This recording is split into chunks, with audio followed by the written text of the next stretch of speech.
हामी यो परिबन्ध मिलाउँदैछौँ यो पृथ्वीराज बस सिंचाइ कम्पनी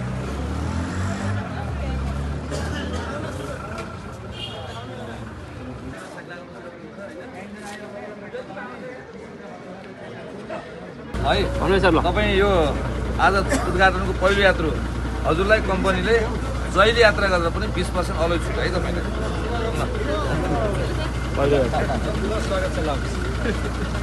तर यस्तो गाडी त